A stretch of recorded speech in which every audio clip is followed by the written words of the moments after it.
our watersheds themselves are so vital.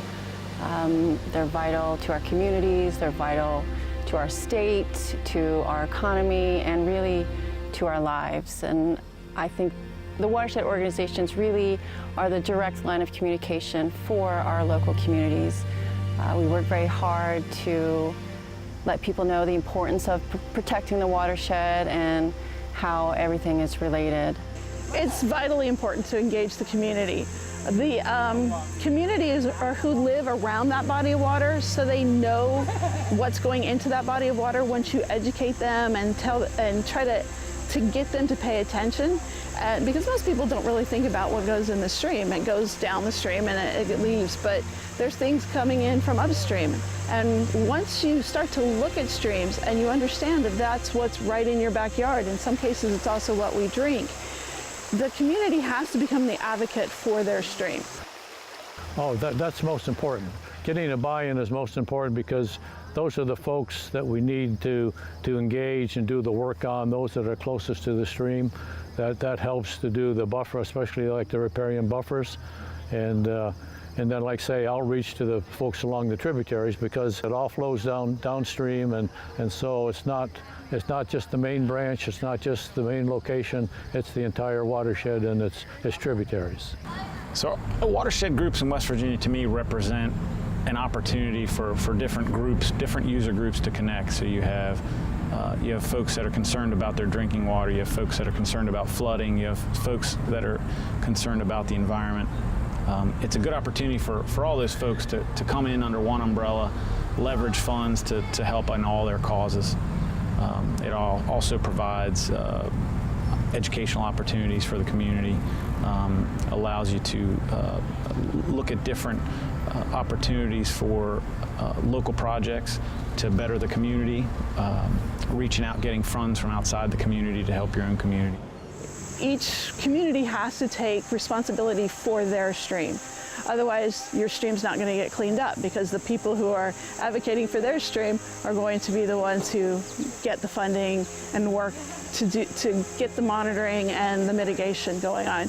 But most people know what's going on in their stream. What are some of the things that are threatening their stream, such as sewage, acid mine drainage, other things that can impact the stream, erosion, that sort of thing. And so the community knows what's going on, or the better source of what's going on in their stream, and then they have to become active in championing their stream for cleanup. The people who work for watershed organizations and maintain them are very dedicated, they're very passionate, and they're very hardworking. The flip side of that is that the work can be exhausting, it can be demanding, and staying motivated can be difficult at times. For me, at times when I feel exhausted or I start to feel burnout, all I have to do is walk out my front door, I walk down to the river, and I see the beauty that needs to be protected. I can see the importance because I'm living here. So really for me, staying motivated is all about living here and just seeing the beauty day to day. And I have 2 young children, and I want to keep it healthy for them in the future so that they can enjoy it the same way that we do.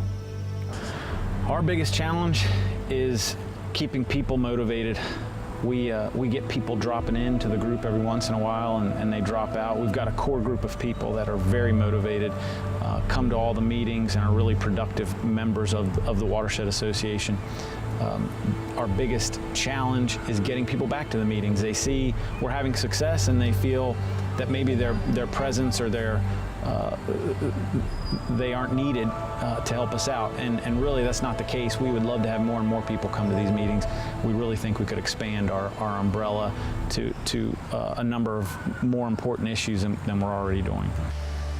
I'd say the toughest part in keeping the Watershed Association going is, I don't know, keeping the excitement, keeping the existing members engaged, and recruitment. There's always the opportunities with schools, but it's difficult. Somebody has to go out and reach out to the teachers to try to find the students and get them involved. So that is probably the best way, is through the young kid groups, schools, scouts, churches. So that's always been a big part of our cleanups, and I think that's just really good for them to be part of cleaning this watershed, the streams up, and be able to see what they've done, and then just see the improvements of the streams over the years. It's always good. To date, we have removed more than 2,300 tires from the landscape and almost 300 tons of trash, which is, you know, to me, it's pretty exciting in our 23 years that we've been able to accomplish that with our biggest cleanup was maybe 40 people, and sometimes we've had as little as 12 or 15. But the fact that the community keeps coming together to make it better feels pretty good to me. Long story short, here we are today, several years later, but this is one of the few streams in southern West Virginia that supports 3 species of trout. We have brown, rainbow, and brook in the stream, and they're doing quite well. We've cleaned up over 100 tons of solid waste over the years, and each year that gets less and less. So we're certainly making a dent in that and changing the way that the community looks at the environment. I don't know that trout could have survived in it when we first started. You saw a few bass and a few minnows were starting, and over the past 10 or 12 years, it's a healthy stream. Feels good. A lot of hard work, but people ask me why you do it. If you wait on somebody else to do something, chances are it's not going to get done. So don't wait. If you got an idea, you want to make it happen, make it happen. Patience, persistence, and thinking outside of the box. We don't have endless resources, so we have to use the ones we have wisely and partner and work together, and that's how we've come this far, is cooperation and collaboration, and big props to the folks that had that vision in the beginning to let us carry it through. There's a lot of positive things happening. Now we need the other part of it. We need the revival. We need the tourism back. We need the people to come here and stay and spend money and go rafting, go fishing, camp at the campgrounds, and kind of see it as what it is, the natural beauty here. My ideas and my passion are much bigger than my funding and the time that I have to give, but it's those positive passion projects that keep us motivated. I love West Virginia with all my heart, and it can be disheartening to see how it's underappreciated and taken advantage of. So my hope is that the people who live here and love the state continue to work together to protect it. That we keep coming together and that we don't give up and we keep protecting it for the next 100 years.